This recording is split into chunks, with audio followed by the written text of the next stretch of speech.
आज मैं आप लोगों के लिए आज मैं आप लोगों के लिए सेट 10 इंटरमीडिएट सेकेंड ईयर के लेके आ रहा हूँ और आप लोग इस सेट का बहुत ही प्रैक्टिस कीजिएगा और ये जो है परीक्षा की दृष्टि से काफी इम्पोर्टेंट है। अगर आप लोगों को मेरा वीडियो अच्छा लगेगा तो अवश्य सब्सक्राइब कीजिएगा और अपने मित्रों को भी सब्सक्राइब करने के लिए कहिएगा, क्योंकि वीडियो बनाने में थोड़ा समय भी लगता है, परेशानियां भी होती है। हम चाहते हैं आप लोगों को यह बहुत ही फायदेमंद हो, इसलिए अपने मित्रों को भी शेयर कीजिएगा और सब्सक्राइब मेरे चैनल को अवश्य कीजिएगा। देखते हैं हम लोग आज क्वेश्चन नंबर 1 देखेंगे, ठीक है।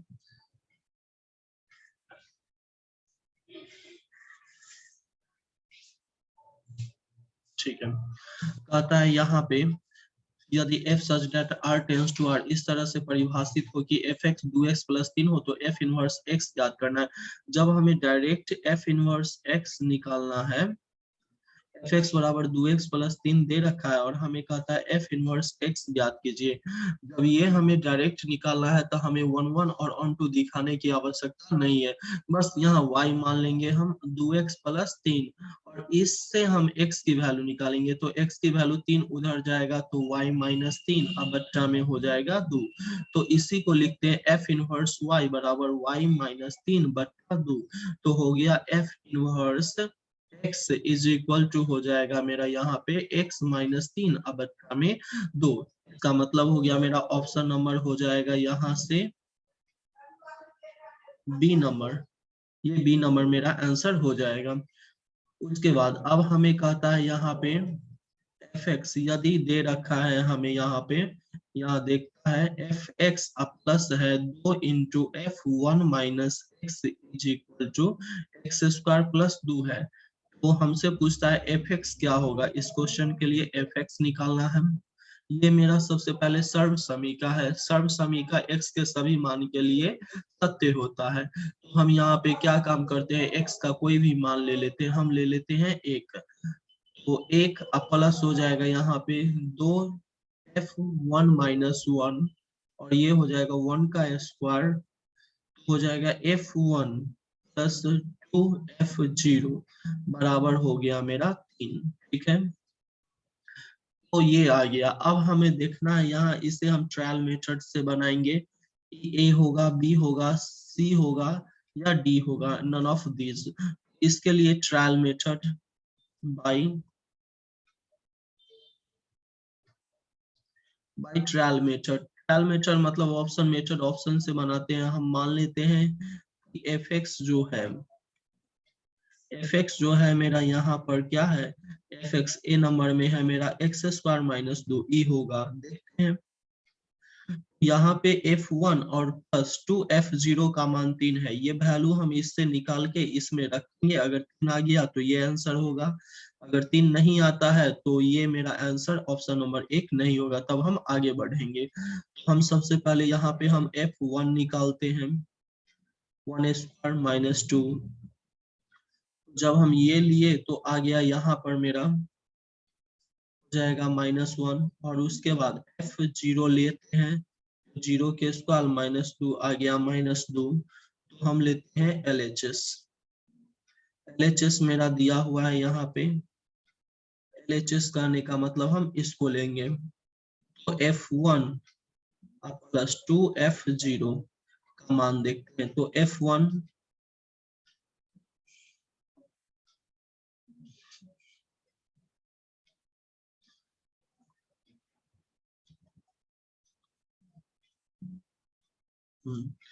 यहाँ पे हम देख रहे हैं ये f1 की जो वैल्यू है यहाँ पर f1 की वैल्यू -1 है। 2 गुना f0 का मान आ गया -2 हो गया -1, 2 दूनी 4 -5 बराबर नहीं है RHS। और RHS में तो मेरा 3 है, तो ये RHS के बराबर नहीं है। हम दूसरा ऑप्शन देखेंगे। इसके बाद अगला हम लेंगे, तो आगे है मेरा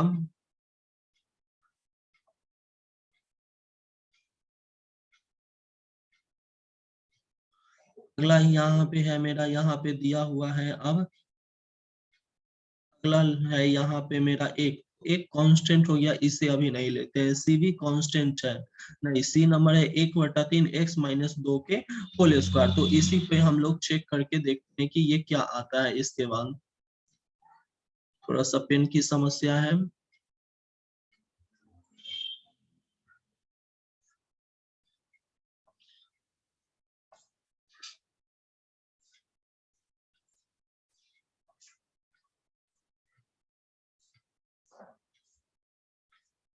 एक मिनट,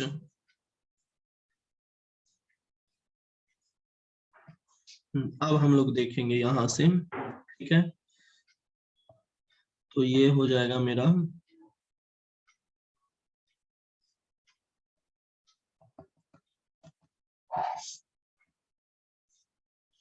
तीसरा ऑप्शन था मेरा यहाँ पे 3 नंबर, 3 नंबर में एफ एक्स बराबर हम मान लेते हैं, ये था मेरा 1/3 x माइनस 2 के होल स्क्वायर, यही था मेरा। यहाँ से देख लेते हैं एक बार और बैक से।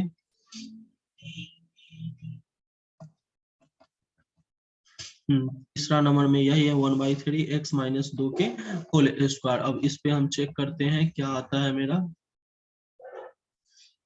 सबसे पहले हम यहाँ पे भी निकालते हैं f1, तो अगर 1 निकालेंगे तो 1/3 आएगा, और f0 अगर निकालते हैं तो 1/3 0 माइनस 2 के स्क्वायर, ये आ जाएगा मेरा यहाँ पे, ये भी हो जाएगा मेरा यहाँ पे 2 दूनी 4, 4/3। तो आगे देखते हैं अब।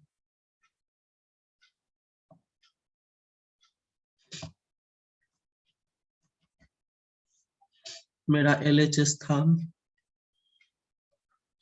f1 प्लस 2 f0, f1 की वैल्यू जो है 1/3 है, प्लस 2 गुना f0 का वैल्यू 4/3 हो गया। तो ये हो जाएगा मेरा 1, 4 दूनी 8, 9/3 इज इक्वल टू आ गया 3।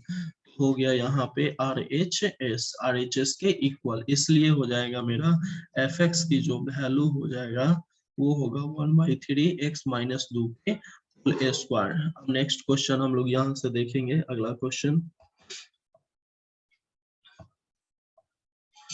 नेक्स्ट क्वेश्चन 3 नंबर है मेरा यहाँ पर।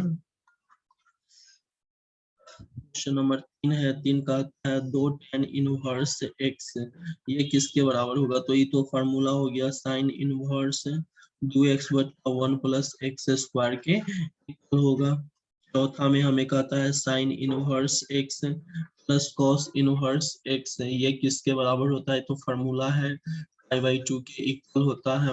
5 में दिया हुआ है कॉस इनवर्स -1/2 का मुख्य वैल्यू, हम लोग जानते हैं कॉस इनवर्स -x बराबर होता है minus, sorry pi minus cos inverse x। उसी तरह और ये हो जाएगा मेरा पाई माइनस, ये जो वैल्यू है 1/2 ई कॉस में होता है वैल्यू, ई कॉस 1/2 जो है कॉस में 1/2 जो है वैल्यू, ये होता है मेरा π/3 का, मतलब कि π/3 60 डिग्री का। तो यहाँ पे लिख देंगे हम π/3, तो सॉल्यूशन करेंगे 2π/3, यही मेरा आंसर हो जाएगा।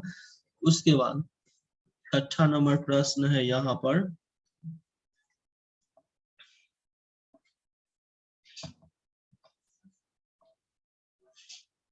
6ठा नंबर क्वेश्चन हमें कह रहा है यहाँ पे, 6ठा कहता है 10 to 35 और ये 7 डिटर्मिनेंट है, इसका वैल्यू हमें निकालना है। तो हम क्रॉस मल्टीप्लीकेशन करेंगे, ठीक है ना। हो जाएगा 70 और 35 दूनी 70, इसका मान जो हो जाएगा वो हो जाएगा मेरा 0। अगला क्वेश्चन है 7, यहाँ पे है x 2 18 और ये है मेरा x, और यह इक्वल है 6 to 18 और ये 6। तो यहाँ हम थोड़ा सा गौर करेंगे इस क्वेश्चन, यहाँ 2 है, यहाँ 18, यहाँ 18, और यहाँ दोनों जगह सेम है, 6 6 सेम है, तो इसका मतलब x की वैल्यू कितना होगा, x की वैल्यू 6। हमें बनाने की कोई आवश्यकता नहीं होगा, थोड़ा सा अगर हम लोग ध्यान देंगे तो बनाने की कोई आवश्यकता नहीं होगा। अगला क्वेश्चन हमें कहता है यहाँ 8 नंबर है, तो 8 number delta is equal to दिया हुआ है मेरा A11 A12 A13 है, A21 A22 और A23 है, A31 A32 A33 है। तो हमें कहता है यहाँ पे Aij का सखंड Aij हो तो डेल्टा होगा, सखंड मतलब एडजॉइंट दिया हुआ है, तो हमें इसकी वैल्यू क्या होगा ये देखना है। तो देखते हैं यहाँ पे पहला ऑप्शन जो है मेरा यहाँ पे A11 माइनस A21 और A21 और ये हो गया A31 है। हम जानते हैं यहाँ चिन्ह जो होता है वो माइनस में नहीं होगा, जो भी चिन्ह होगा पॉजिटिव होगा, तो पहला ऑप्शन मेरा नहीं होगा। सेकंड ऑप्शन जो है, सेकंड ऑप्शन यहाँ दिया हुआ है A11 A11 A22 A22 और उसके बाद A31 और A31 और यहाँ दिया है 32। तो हम तो जानते हैं जो यहाँ रहेगा ये सेम होना चाहिए, तो ये सेम भी यहाँ पे नहीं है, यहाँ सेम नहीं है, यहाँ सेम है परंतु यहाँ सेम नहीं है, तो ये भी ऑप्शन नहीं होगा। सी नंबर, सी देखते हैं हम, यहाँ पे है A11 उसके बाद A21 और उसके बाद A31 और A31, इसको देख लेते हैं A11।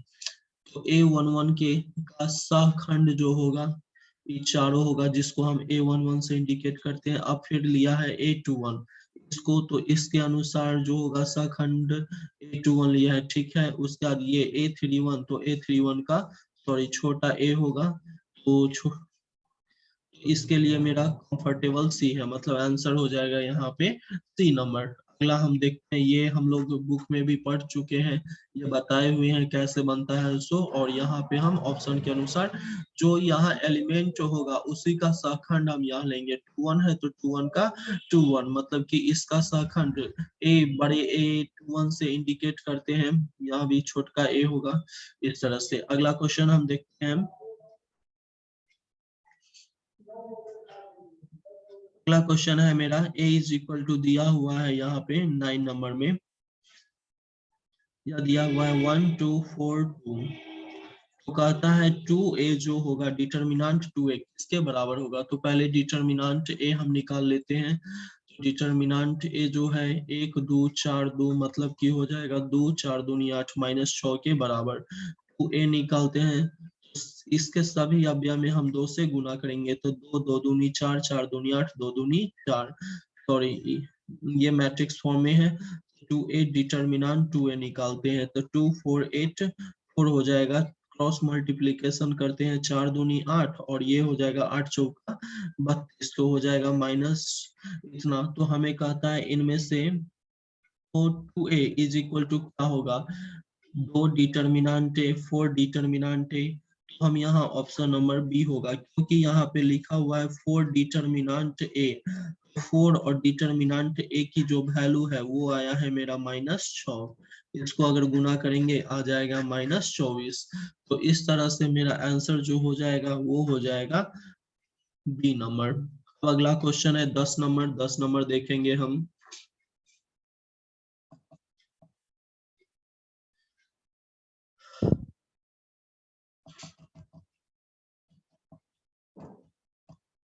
में कहता है 10 नंबर में,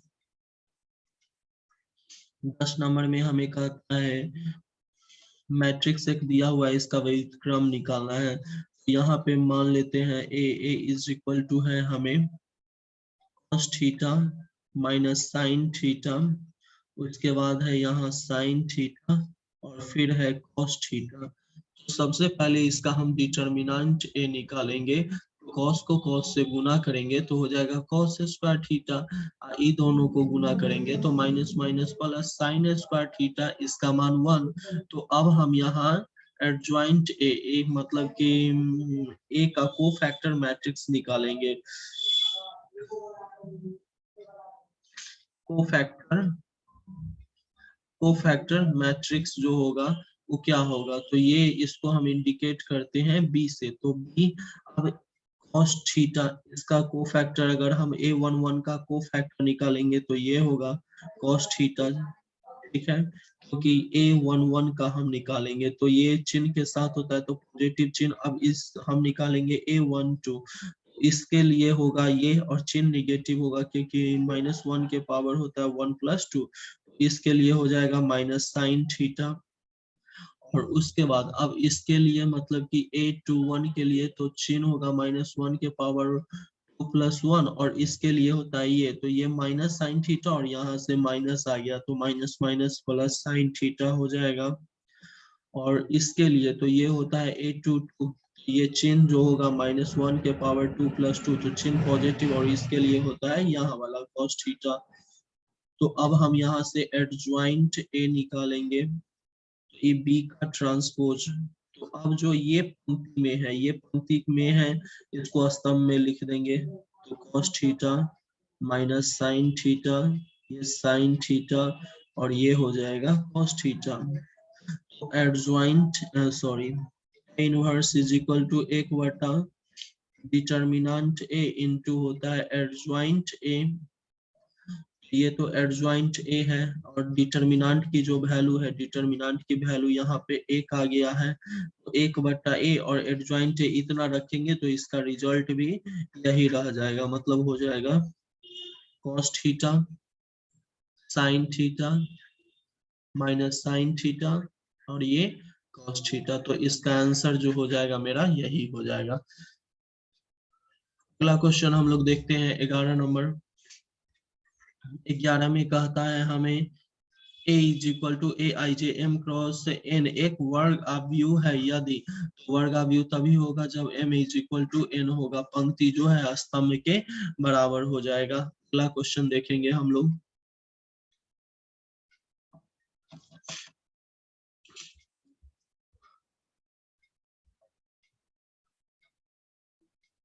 अगला क्वेश्चन कहता है एक अवयव 18 अवयव रखता है, तब अवयव का धनात्मक, तो अवयव का धनात्मक कोटि है, हमें कोटि निकालने के लिए कहता है इसका कितना कोटि है ये देखना है। 18 अवयव है, 18 का हम फैक्टर तोड़ देंगे, ये हो गया मेरा क्वेश्चन नंबर 12। 1 गुना 18, या लिख सकते हैं 18 गुना 1, उसके बाद 2 को 9 से गुना करेंगे 18 आएगा, फिर 3 को 6 से गुना करेंगे तो 18 आएगा, अब 18 नहीं आएगा तो कोटि हो जाएगा 1 2 3 4 5 6, तो आंसर हो जाएगा कोटि की संख्या जो होगा वो हो जाएगा मेरा 6। क्वेश्चन नंबर 13 है,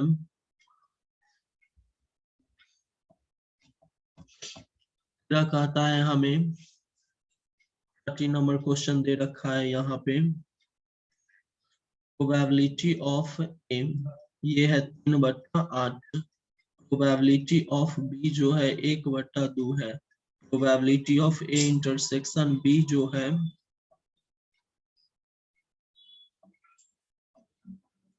probability of A intersection B 1/, यहाँ पे probability of A intersection B 1/4 है, तो probability of A union B निकालना है।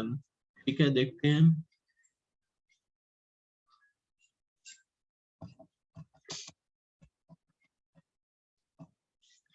ये जो है सो मेरा दिया हुआ है 1/4, तो probability of A union B बराबर व्हाट, तो हम जानते हैं probability of A union B जो होता है probability of A plus probability of B minus probability of A intersection B के इक्वल होता है।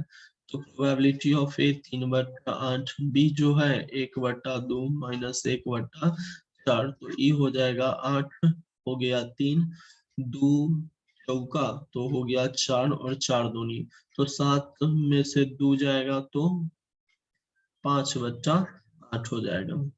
14 नंबर क्वेश्चन देखते हैं।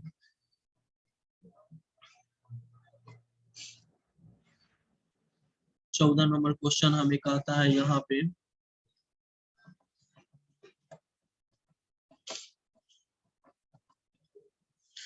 14 नंबर प्रश्न है। 14 नंबर में कहता है probability of A plus probability of a किसके बराबर डैश किसके बराबर होगा। मतलब ए की प्रायिकता और हम जानते हैं ए नहीं की प्रायिकता, ये दोनों का जो जोड़ होता है वो एक के बराबर होता है। 15 नंबर क्वेश्चन है ए और बी दो स्वतंत्र घटना हो तो प्रोबेबिलिटी ऑफ ए और बी डैश। ए और बी दो स्वतंत्र घटना है, तो यह स्वतंत्र घटना है तो हम जानते हैं probability of A B dash जो होगा वह probability of A into probability of B dash के इक्वल होगा। तो यहाँ पे दे रखा है हमें सिर्फ प्रोबेबिलिटी ऑफ बी, ये ऑप्शन नहीं होगा। अगला जो है बी नंबर सेम ऑप्शन है और ये लिखा हुआ है और ये, तो इसका आंसर जो हो जाएगा वो मेरा बी नंबर आंसर हो जाएगा। परंतु सी भी देखते हैं probability of A into B जो है वह दे रखा है probability of A into probability of B, तो इसका दो आंसर होगा, एक सी और एक बी। बी जो है सेम ये वाला क्वेश्चन दिया हुआ है। क्वेश्चन नंबर 16 है, में कहता है डी बटा d x of sine x, sine का डिफरेंशिएशन क्या होगा। तो साइन एक्स का एक्स के सापेक्ष डिफरेंशिएशन कॉस एक्स होता है। 17 नंबर में डी बटा d x of ten x का डिफरेंशिएशन क्या होगा। तो टेन का हम डिफरेंशिएशन, ये फार्मूला है टेन एक्स है, सॉरी टेन ए एक्स, तो टेन का हो गया differentiation sec square a x, और ए एक्स का गुणांक ए है तो हम यहाँ ए लिख देंगे गुना में, मतलब a sec square a x, तो ऑप्शन हो जाएगा यहाँ पे a sec square a x b number. अब हमें 18 नंबर में है डी बटा d x of sec x, sec x का हमें डिफरेंशिएशन फॉर्मूला है sec x into tan x होता है इसका, सी नंबर हो जाएगा। तो कहता है y बराबर साइन लॉग एक्स, तब dy बाई डी एक्स क्या होगा। y बराबर है साइन लॉग एक्स, तो इसका डिफरेंशिएशन क्या हो जाएगा। 19 नंबर क्वेश्चन है, हो जाएगा dy बट्टा d x is equal to d बट्टा d x of sine of log x.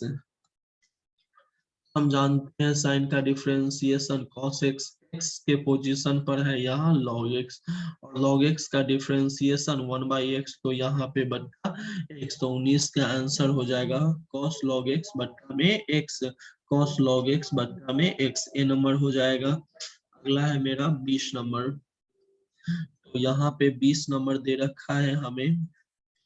20 कहता है y बराबर x के पावर 5, y बराबर x के पावर 5, तो dy बट्टा dx, तो हो जाएगा d बट्टा dx ऑफ x के पावर 5, तो हो जाएगा 5 इंटू एक्स के पावर 4, मतलब पावर एक, पावर को गुना के रूप में लिखते हैं फिर पावर एक घटा के रखते हैं।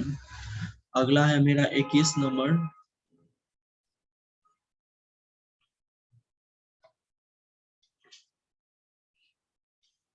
यहाँ से देखेंगे हम क्वेश्चन नंबर 21 है।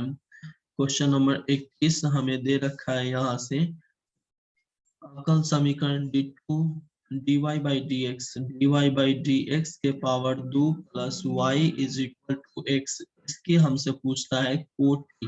कोटि मतलब समझना है इसे कितने बार डिफरेंशिएशन किया है, तो एक बार तो हो गया यहाँ, इसका जो कोटि हो जाएगा ये हो जाएगा मेरा एक, और घात कहेगा तो यहाँ पे यह 1 बार किया है, एक बार डिफरेंशिएशन, तो इसका हाईएस्ट पावर 2 है, तो ये घात जो हो जाएगा ये 2 हो जाएगा। 21 नंबर आगे देखते हैं।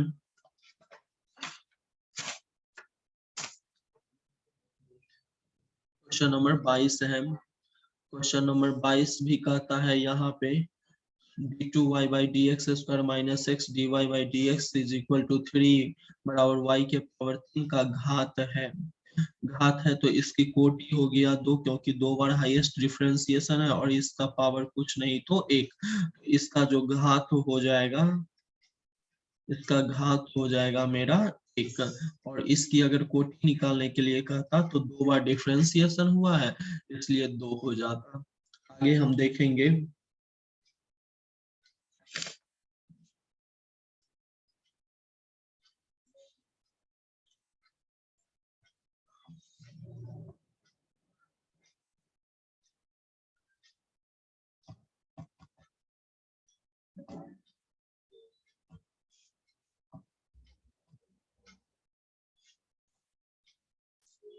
अगला प्रश्न है मेरा अब 23 नंबर क्वेश्चन कहता है y बराबर सेक tan इनवर्स x हो तो dy बाई dx होगा। बहुत अच्छा क्वेश्चन है।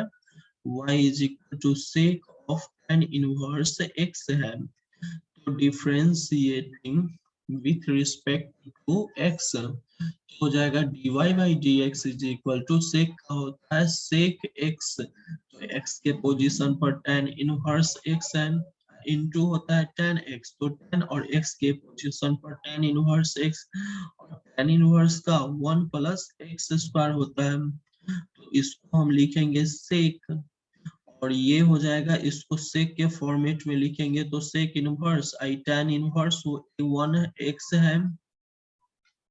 हम यहाँ से देख लेते हैं, इसके नीचे कुछ नहीं तो एक है, तो लम, इसके लिए लम जो हो जाएगा x हो जाएगा और ये 1, तो कर्ण हो जाएगा 1 प्लस एक्स स्क्वायर, तो सेक थीटा होता है मेरा यहाँ पर कर्ण का बट्टा में होता है आधार, तो आधार हो जाएगा मेरा इसके लिए 1, और into tan of tan inverse x बराबर होता है x अगुना 1 प्लस एक्स स्क्वायर, ये हो गया मेरा x into root under 1 plus x square, अब बट्टा में 1 प्लस एक्स स्क्वायर, तो ये जो है इससे कट जाएगा तो आ जाएगा x बट्टा root under 1 plus x square, तो ऑप्शन हो जाएगा 30 का मेरा ए नंबर। 24 में कहता है हमें x बराबर दिया हुआ है sin t, y बराबर cos t, dy by dx निकालना है, y बराबर है cos t, तो dy बाई dt हो जाएगा माइनस sin t, और x बराबर है मेरा sin t, तो dx बाई dt हो जाएगा cos t, dy by dx बराबर हम जानते हैं dy बाई dt, अब हमें dx by dt, dy by dt तो माइनस sin t, अब अड्डा में हो गया cos t, तो माइनस tan t। 25 क्वेश्चन हमें कहता है जीरो का समाकलन क्या होगा, तो कांस्टेंट के होगा। 26 है, सॉरी 26 नंबर था, 25 नंबर में है, 25 नंबर में है x के पावर 5 dx का समाकलन क्या होगा, x के पावर 6 बटा 6 जोड़ कांस्टेंट c हो जाएगा। 27 नंबर है, कहता है हमें integration sine inverse x plus cos inverse x dx का वैल्यू क्या होगा, तो इंटीग्रेशन साइन इनवर्स x जोड़ कॉस इनवर्स x की value pi by 2 dx, pi by 2 constant है, तो ये हो गया, मतलब कि पाई बाई 2 को बाहर लिख दिए तो इंटीग्रेशन dx की वैल्यू हो जाता है x प्लस कांस्टेंट c हम दे देंगे। अब 28 है, यहाँ पे 28 नंबर में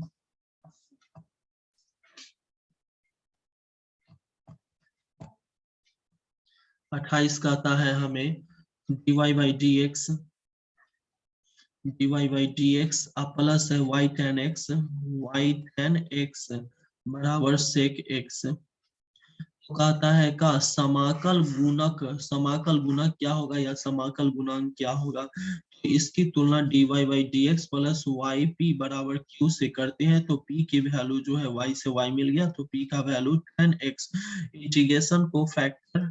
इंटीग्रेशन फैक्टर होता है e के पावर इंटीग्रेशन p dx, तो हो जाएगा e के पावर इंटीग्रेशन p का मान हो गया tan x, और dx तो हम लोग जानते हैं tan का होता है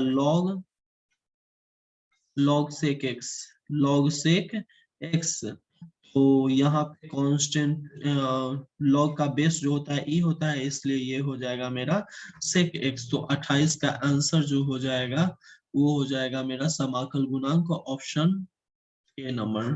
अब कहता है जीरो का x के सापेक्ष समाकल होता है, अभी तुरंत हम ऊपर में भी देखे हैं 29 नंबर के लिए, जीरो का x के सापेक्ष समाकलन होता है, तो के या ऑप्शन सी दोनों में से कोई कांस्टेंट हो वो दे देना है। 30 नंबर देखते हैं,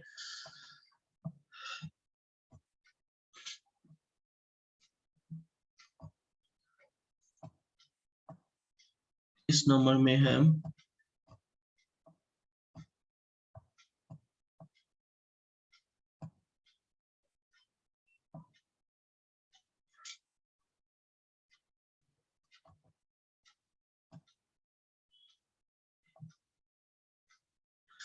इस नंबर में है मेरा यहाँ पे I इज इक्वल टू दिया हुआ है dx often 1 minus sine x. इसका वैल्यू पूछता है तो लिख देते हैं हम 1 माइनस साइन एक्स, गुना करते हैं 1 प्लस साइन एक्स, बच्चा में 1 प्लस साइन एक्स। ठीक है, ऊपर नीचे हम इससे गुना कर देते हैं और इधर हो गया dx, तो हो जाएगा ये 1 plus sine x 1 minus sine a square x, हो जाएगा यह 1 प्लस साइन एक्स, अब में आ जाएगा cos स्क्वायर एक्स dx। दो पार्ट में लिखेंगे,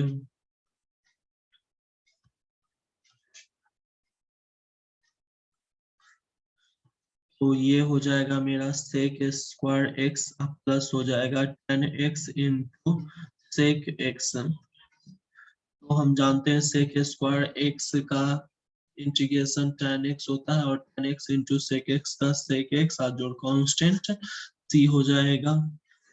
अब कहता है n पर a r b is equal to, मतलब यहाँ पे हमें r है, मतलब r इज इक्वल टू दिया हुआ है a comma b such that a greater than or is equal to b where a and b belongs to n। कहने का मतलब यहाँ दिया हुआ है n पर हमें देता है प्राकृत संख्या पर a का रिलेशन b से इस प्रकार है कि a b से बड़ा या उसके बराबर होगा, तो इसको हम इस फॉर्मेट में लिख दिए हैं। तो कहता है संबंध r है, स्वतुल्य है, समित है या संक्रामक है। ठीक है, हम देखते हैं। तो सबसे पहले स्वतुल्य के लिए हम a comma a belongs to r, that implies हो जाएगा a ग्रेटर देन और इज इक्वल टू हो जाएगा a। तो a या a से कम बराबर तो आया, इसलिए r इज हो जाएगा रिफ्लेक्सिव, यहाँ रिफ्लेक्सिव हो गया। अब देखते हैं a comma b belongs to r, that implies a greater than और इज इक्वल टू b। तो बराबर नहीं होगा, अगर a b से बड़ा या उसके बराबर है तो b जो होगा वो बड़ा या बराबर नहीं होगा a से, इसलिए r is not symmetric, r symmetric नहीं होगा। उसके बाद हम देखेंगे ट्रांजिटिव के बारे में। ट्रांजिटिव के बारे में यहाँ पे देखेंगे हम a comma b belongs to r and b comma c belongs to r। इसका मतलब हो गया a ग्रेटर देन और इज इक्वल टू b तथा b ग्रेटर देन और is equal to c।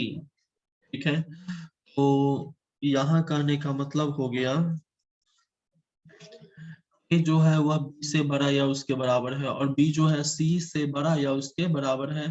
100% a भी जो होगा वह c से बड़ा होगा, नहीं तो उसके बराबर। इसका मतलब a comma c belongs to हो जाएगा r, इसलिए यहाँ पे r इज ट्रांजिटिव हो जाएगा।